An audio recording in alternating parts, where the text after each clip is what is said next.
bonjour à tous. Merci de suivre votre magazine d'actualité internationale ailleurs dans le monde. L'Arabie Saoudite a procédé la semaine dernière à la baisse des prix de son pétrole.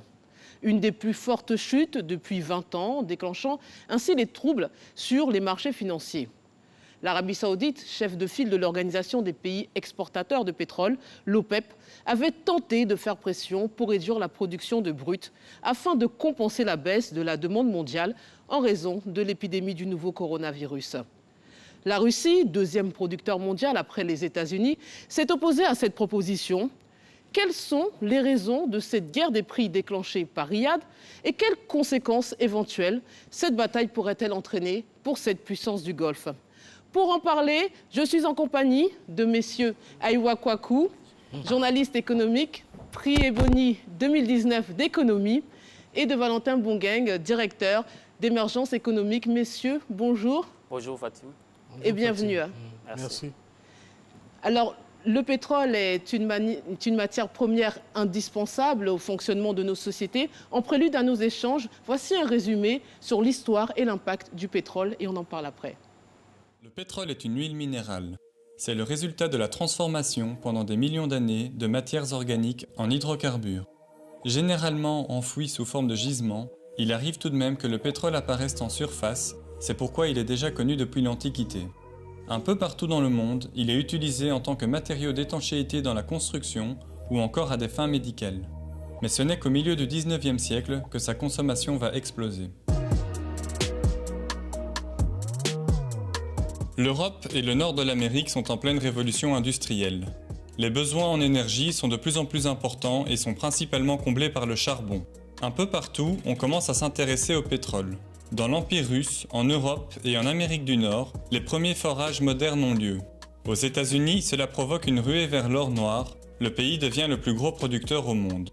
Dans un premier temps, le pétrole distillé remplace les huiles de baleine dans l'éclairage. Il offre un meilleur pouvoir calorifique que le charbon et est plus facile à transporter que le gaz. Sa consommation explose à partir du début du XXe siècle, surtout dans le domaine des transports avec le développement de l'automobile, la reconversion des moteurs de navires et le boom de l'aviation lors de la Première Guerre mondiale. Le pétrole brut, une fois extrait, est distillé en raffinerie afin de séparer les hydrocarbures en fonction des besoins. Les molécules les plus légères s'évaporent jusqu'au sommet de la colonne de distillation où la température avoisine les 20 degrés. On y récolte les gaz de pétrole liquéfié, utilisés entre autres dans les briquets ou en cuisine. Entre 30 et 105 degrés, on produit de l'essence pour voiture. Entre 105 et 160 degrés, on crée le naphta qui est utilisé en pétrochimie et qui sert entre autres à produire des plastiques, des textiles synthétiques, des médicaments ou des produits cosmétiques. Entre 160 et 230 degrés, on obtient du kérosène pour l'aviation. Entre 230 et 425 degrés, on crée du gasoil pour voitures et pour le chauffage domestique. Enfin, le résidu, épais et riche en soufre, est chauffé au-delà des 450 degrés pour former du fioul lourd, utilisé par les navires, et du bitume qui sert à la construction des routes. À ses débuts, le pétrole brut est transporté en baril d'une capacité d'un peu moins de 159 litres. Le baril devient alors l'unité qui définit le prix. Dans le monde, de plus en plus de gisements sont découverts, notamment au Venezuela qui devient le deuxième pays producteur. Au Moyen-Orient où les Britanniques sont implantés, des entreprises occidentales s'emparent du nouveau marché. Ces dernières donnent une partie de leurs bénéfices aux pays locaux sous forme de royalties. Lors de la Seconde Guerre mondiale, la demande en pétrole explose. La ressource devient un enjeu international. Les États-Unis signent dès la fin de la guerre une alliance avec l'Arabie Saoudite. Ils assurent la sécurité du pays contre un accès privilégié au pétrole. Messieurs, l'OPEP concentre environ un tiers de la production mondiale de l'or noir et la politique de l'organisation influe sur la disponibilité du pétrole et son cours. Comment fonctionne l'OPEP, Valentin Bongeng ? L'OPEP, il faut rappeler peut-être le contexte de sa naissance. C'est une organisation intergouvernementale qui naît donc dans les années 60. Il faut dire que le contexte à cette époque, c'était celui d'une guerre des prix en fait, entre les majors pétroliers de l'époque. C'était les compagnies essentiellement qui dominaient le marché et qui fixaient les prix et déversaient, comme on l'a vu dans l'élément tout à l'heure, des royalties aux pays locaux. Alors, à partir de cette date, il y a eu des évolutions, mais le principe de base est resté le même, à savoir essayer d'orienter à la hausse donc, les prix de la production et réguler la production. Donc comment est-ce que cela se passe? Eh bien, l'OPEP fonctionne à partir d'un système donc, de régulation de la production et du prix de vente. Et ceci au moyen d'un montant de production qui est fixé. Jusqu'ici, ça avoisinait un peu les 30 millions de barils par jour. Donc, et ceci est fixé, ce volume de production était fixé en fonction des réserves de chaque pays membre et ajusté en fonction également en raison donc, des besoins des consommateurs. Donc ce système a fonctionné comme ça, mais il y a eu des couacs aussi, hein, il y a eu des évolutions. Parce que comme l'élément l'a souligné tout à l'heure aussi, l'organisation est devenue, en plus donc, du fait que le pétrole soit devenu en fait un produit stratégique mondial, l'organisation est devenue également une organisation stratégique pouvant peser à une époque sur les prix. Ce n'est plus le cas aujourd'hui parce qu'il y a eu beaucoup de changements depuis les années 90. Il y a eu beaucoup de changements. Déjà, ce qu'il faut savoir, c'est que les deux principaux producteurs mondiaux sont hors de cette organisation. C'est-à-dire que l'organisation des pays exportateurs du pétrole OPEP ne renferme pas tous les producteurs. Les deux principaux producteurs mondiaux que sont les États-Unis, le premier producteur depuis 2017, et la Russie ne font pas partie de cette organisation, ce qui limite un peu son influence. On appelle ça l'OPEP+, c'est-à-dire l'OPEP et ses alliés. Et ses alliés qui sont puissants, mais qui refusent de rentrer dans l'organisation. Mais pour quelle raison? Parce que c'est des grandes puissances et elles agissent en fonction de leurs intérêts. Les États-Unis, qui est un grand producteur, vous voyez que ce pays-là même importe souvent du pétrole, alors qu'elle a des réserves importantes. Elle préfère gérer ses réserves, conserver pour prévoir l'avenir. Parce que tout le monde sait que c'est une matière qui s'épuise et que dans quelques années, les autres pays auront des difficultés à pouvoir produire suffisamment. On va en parler en fin d'émission de l'après-pétrole. Alors la situation actuelle est sans précédent. On nous dit que depuis la première guerre du Golfe, on n'avait jamais vu ça. Le prix du baril de pétrole a perdu jusqu'à 30% juste la semaine dernière au cours de la journée de lundi précisément. Alors l'épidémie de coronavirus est-elle à l'origine de cette crise? Comme on l'a entendu dire. Oui, l'épidémie du coronavirus est une étincelle dans cette situation parce que nous savons tous que la Chine est un grand pays importateur. La Chine, c'est 14 millions de barils jour de consommation. La Chine, c'est 14% de consommation. Uniquement sur le carburant, la Chine consomme 12%. Donc la Chine pèse énormément. Et avec cette épidémie et avec également l'économie mondiale qui est au ralenti, les prix devraient... on s'attendait à ce que les prix chutent évidemment. Donc cette pandémie a une répercussion énorme parce que dans la règle économique, lorsque la demande est moindre, évidemment, et que l'offre est abondante, alors les prix baissent. Donc la Chine étant en difficulté alors qu'elle est un grand pays importateur, les autres pays étant également, aujourd'hui on voit l'Europe, tout est au ralenti, on voit l'Italie, les autres pays étant aussi, leur économie étant en berne, évidemment on s'attend à ce qu'il y ait une baisse. Donc c'est pourquoi on dit que c'est une étincelle cette maladie qui a eu un impact sur la chute des prix. Mais il n'y a pas que ça. Il y a eu une réduction de la consommation de pétrole de manière générale, a fortiori en Chine. Et face à cette réduction, Riyad espérait finalement convaincre la Russie et ses alliés, ses autres alliés, de baisser encore la production pour enrayer le déclin du brut. Quelles sont les raisons d'échec de ces discussions? On ne comprend pas trop l'enjeu. Riyad voulait que, puisque le plus gros importateur et beaucoup de pays sont donc en difficulté au plan économique et que la consommation a baissé, et donc qu'il va avoir plus d'offres sur le marché, alors Riyad voulait, en demandant aux pays alliés, aux grands producteurs alliés comme la Russie, également de baisser la production, de sorte à maintenir un certain niveau, de prix. Mais la Russie a dit niet et la crise s'est tempérée parce que Riyad également, dès lors que la Russie a dit niet le 9 mars, alors Riyad a dit, bon, ok, si vous ne voulez pas baisser votre production, alors nous aussi, nous allons augmenter notre production, d'où cette crise-là. Mais voilà, je cherche à comprendre l'enjeu. Pour quelle raison, disons, la Russie a refusé? Qu'est-ce qui peut amener la Russie? Ce sont des raisons de politique intérieure. Hein. Il y a des raisons de politique intérieure déjà. Et ce qu'il faut savoir, c'est que la Russie est toujours, malgré tout, en rivalité avec les États-Unis. Les États-Unis ont imposé des sanctions à la Russie sur plusieurs chapitres, notamment le dernier chapitre concernant le volet pétrolier, ses relations, ses accointances avec le Venezuela, qui est quand même le pays qui détient le nombre le plus important de réserves mondiales, autour de 303 milliards de barils. Alors, donc, il y a ce background qui fait qu'aujourd'hui, la Russie se dit, en baissant les prix, ça avantage davantage les États-Unis. Je vais vous expliquer pourquoi. Parce que les États-Unis, on l'a dit tout à l'heure, sont devenus le premier producteur de pétrole mondial en exploitant ce qu'on appelle le pétrole de schiste, qui est un pétrole non conventionnel. Or, le coût de production de ce pétrole est très élevé, nettement plus élevé, coûte plus cher donc, que le pétrole produit en Russie ou au Moyen-Orient, dont en Arabie Saoudite. Alors, la Russie se dit qu'en baissant les prix, en permettant au prix de rester à un niveau raisonnable au-dessus de $50 le baril, ça fait le jeu des entreprises pétrolières américaines.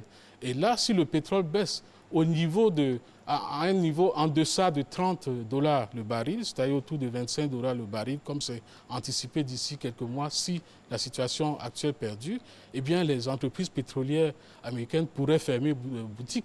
Et ce n'est pas bon du tout pour Donald Trump à 6 mois, c'est à 6 mois au plus des élections présidentielles.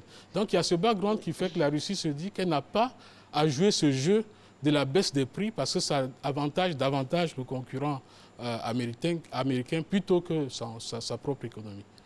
Oui, mais on a envie de se demander aussi si Riyad va pouvoir conserver cette posture longtemps. Vous venez de le dire, ça va affaiblir son allié historique sur la question.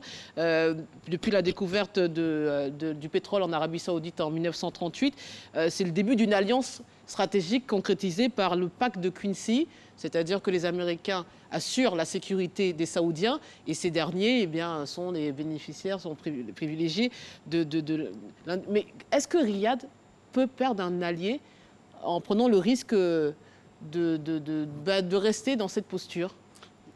Je voudrais ajouter à ce que a dit mon aîné Valentin, je voulais ajouter qu'il y a également une raison d'ordre géostratégique. Vous voyez que la Russie, entre l'Arabie Saoudite et le Yémen, qui est à côté, ça ne va pas parce que l'Arabie Saoudite soutient donc le parti au pouvoir et la Russie soutient la rébellion là-bas. Donc, il y a également un conflit latent.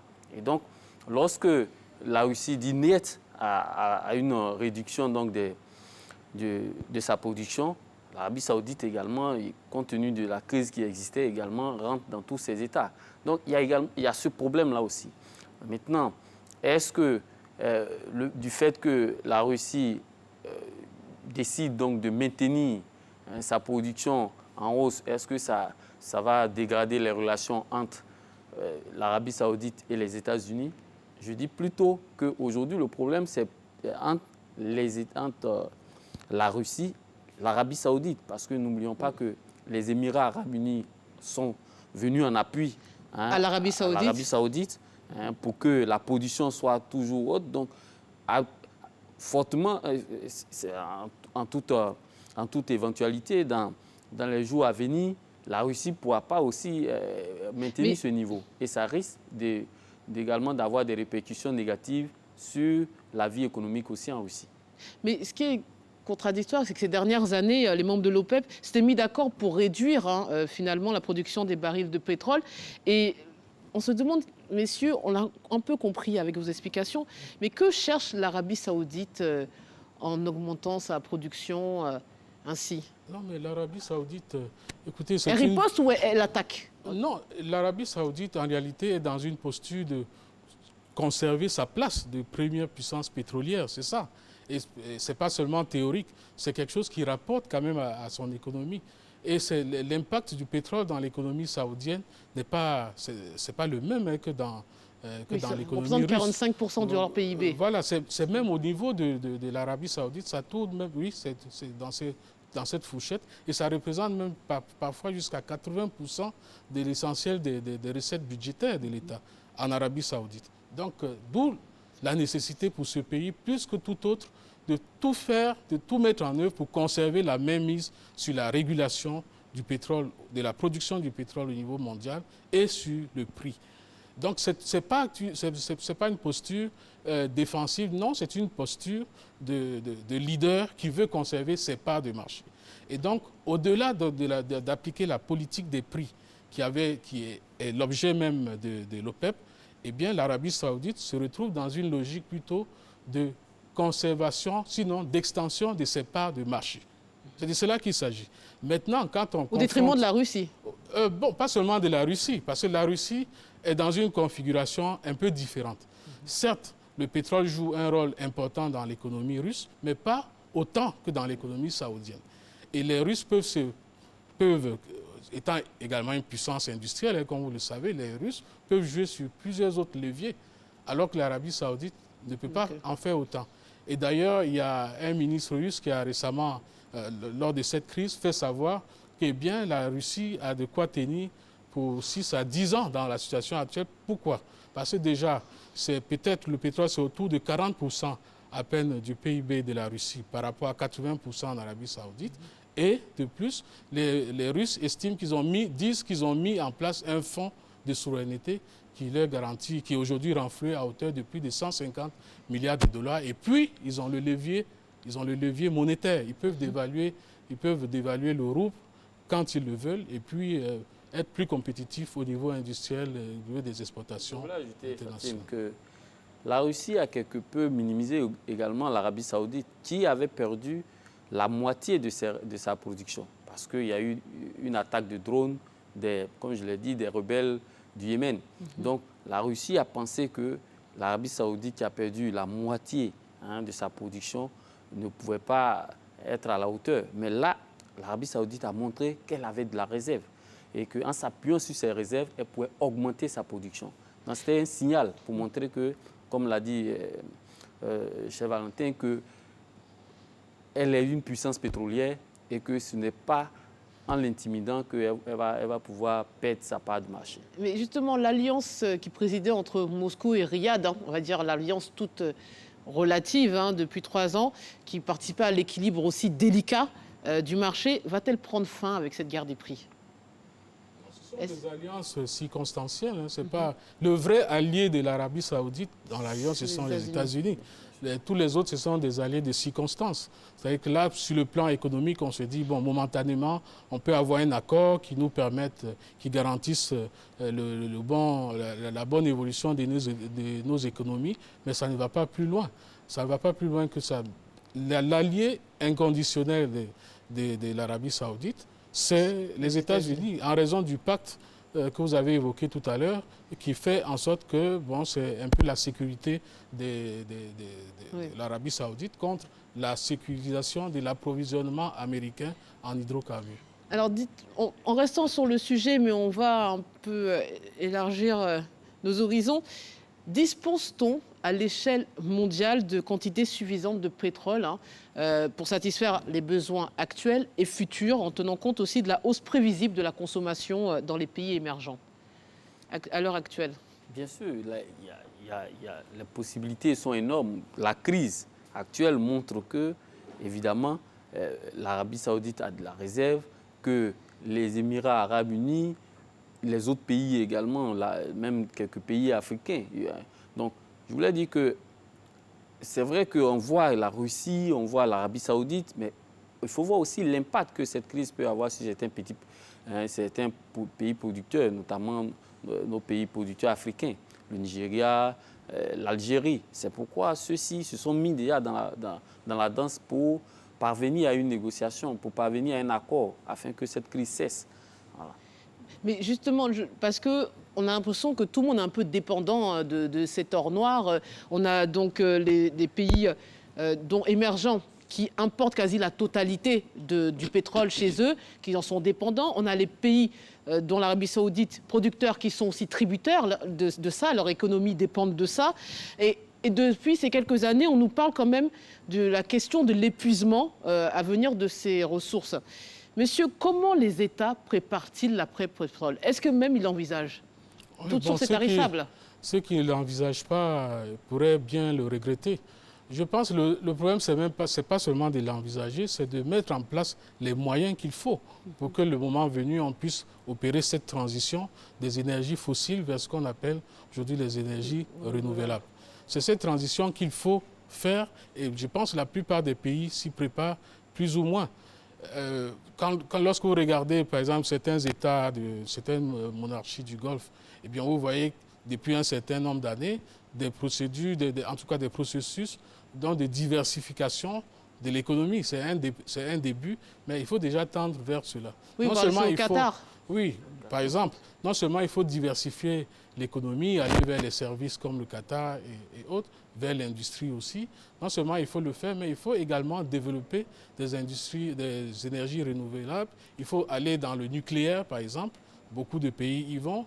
Il faut, dans ces pays du Moyen-Orient, par exemple, où se trouve l'essentiel, une bonne partie en tout cas des réserves mondiales aujourd'hui, eh bien c'est des pays très ensoleillés où le développement de l'énergie solaire peut être envisagé comme une réponse pas totale, mais à rentrer dans ce qu'on appelle aujourd'hui de façon globale le mix énergétique pour faire en sorte que l'humanité soit moins dépendante du pétrole parce que ces ressources s'épuisent. Et dans 40 ans, 50 ans, selon certaines projections, eh bien, on ne parlera plus de pétrole, il faudra faire avec l'après-pétrole. Alors, par rapport à ce que vous dites, peut-on prédire le risque de voir en fait les États sombrer dans une quête violente des dernières gouttes d'or noir? Il faut dire qu'en économie, on prévoit le développement se prévoit sur plusieurs années. C'est pourquoi on parle des plans de développement. Donc ces États-là savent bien que d'ici 50 ans, d'ici 40 ans, leur production va énormément baisser. Donc elles font des placements, ces puissances-là du moins, ces puissances pétrolières font des placements. Elles s'ouvrent aujourd'hui, on met l'accent sur le tourisme. Quand vous voyez le Qatar, vous voyez les Émirats, vous voyez certains pays du Golfe, vous voyez qu'il y a une ouverture aujourd'hui pour pouvoir mettre l'accent sur le tourisme, ce qui peut rapporter de l'argent, diversifier en un mot leur économie. Parce que, évidemment, tôt ou tard, la production va baisser, cette richesse-là va diminuer. Donc, ces États qui sont prévoyants vont également avoir des plans pour qu'à l'avenir, ils ne puissent pas subir totalement la réduction drastique de leurs réserves pétrolières. Mais est-ce que cela va déclencher une guerre internationale? Bon, guerre internationale, je ne sais pas, mais des guerres régionales, ça c'est clair. Voilà. Il est clair que comme l'eau dans certaines régions est devenue aujourd'hui source de conflits, eh bien on risque d'arriver très prochainement à des guerres régionales. Déjà, ça a commencé parce qu'il ne faut pas perdre de vue la configuration géopolitique du Moyen-Orient aujourd'hui. Vous avez deux puissances qui se font face et qui se disputent le leadership. En dessous du pétrole, vous avez l'Arabie Saoudite qui se dispute le leadership régional avec l'Iran, qui est carrément la puissance ennemie. Et donc, les confrontations entre les deux se passent aussi au niveau pétrolier, parce qu'il ne faut pas oublier qu'à un certain moment, lorsque la production s'est vraiment a augmenté au détriment, donc plus que l'offre, eh bien, ça a été le fait de l'Iran qui essayait donc de revenir après son effort de guerre avec l'Irak. Donc, les guerres régionales, il va certainement en avoir. Si la ressource s'épuise, les dernières gouttes vont faire l'objet de véritables confrontations et même de conflagrations régionales. Est-ce que cette crise peut fragiliser cette puissance du Golfe qui a finalement son image déjà entachée? On se souvient tous du meurtre du journaliste saoudien Jamal Khashoggi qui critiquait le pouvoir, et récemment la purge royale dans laquelle le frère et le neveu du roi Salman ont été arrêtés. Est-ce que cette crise va encore une fois ternir un peu plus En tout cas, dans l'imagerie populaire, aujourd'hui, l'Arabie saoudite n'a pas très bonne presse. Son image est un peu écornée, comme vous l'avez dit par déjà l'événement dramatique du meurtre du journaliste saoudien, et puis toutes ces purges qu'il y a au niveau royal aujourd'hui qui donnent un peu une impression de monarchie un peu désuète. Un peu désuète, il faut dire les choses comme elles sont par rapport à l'évolution politique mondiale. Eh bien, c'est une image qui va certainement prendre un coup, mais pas forcément par rapport au pétrole. Le pétrole, bon, on est habitué à ce jeu de ping-pong et c'est une richesse dont il dispose, c'est pratiquement la principale richesse. Donc l'Arabie saoudite se bat comme elle peut pour conserver le contrôle de cette richesse et faire en sorte que cela puisse contribuer à son développement. Il faut dire que les pays du Golfe ont commencé à s'ouvrir, ont commencé à s'améliorer. Il y a des années en arrière, la gestion était tout autre. Aujourd'hui, il y a une nécessité d'ouverture. Vous voyez qu'on parle même du Coupe du Monde au Qatar, etc. C'est des signaux. Aujourd'hui, aucun État ne peut rester en vase clos vu les nouvelles technologies. Donc, ces États-là ont pris conscience qu'il faut s'ouvrir. Donc, on réduit un peu leur façon, leur gestion opaque, leur manière de vivre. Mais le pétrole est une matière première qui est très importante pour ces États parce qu'elle est la principale et parce que ces pays tirent la grande partie de leur richesse du pétrole. Ce qui est paradoxal aussi pour compléter, c'est qu'en fait, celui qui est à l'origine de ces purges aujourd'hui, c'est quelqu'un qu'on présentait, c'était un jeune homme qu'on présentait à l'époque comme le grand réformateur qui allait envoyer la grande réforme. Mais on l'a fait avec Assad en Syrie, c'est-à-dire des réformateurs, des hommes modernes qu'on voit sillonner toutes les capitales européennes et finalement qui sont peut-être plus autoritaires qu'il n'y paraît. C'est la fin de cette émission. Messieurs, merci pour tous vos éléments de réponse. On se quitte sur cette citation. Là où coule le pétrole, coule aussi le sang, selon Jacques Lévesque. Merci de nous avoir suivis. Je vous souhaite un très bon week-end et à la semaine prochaine.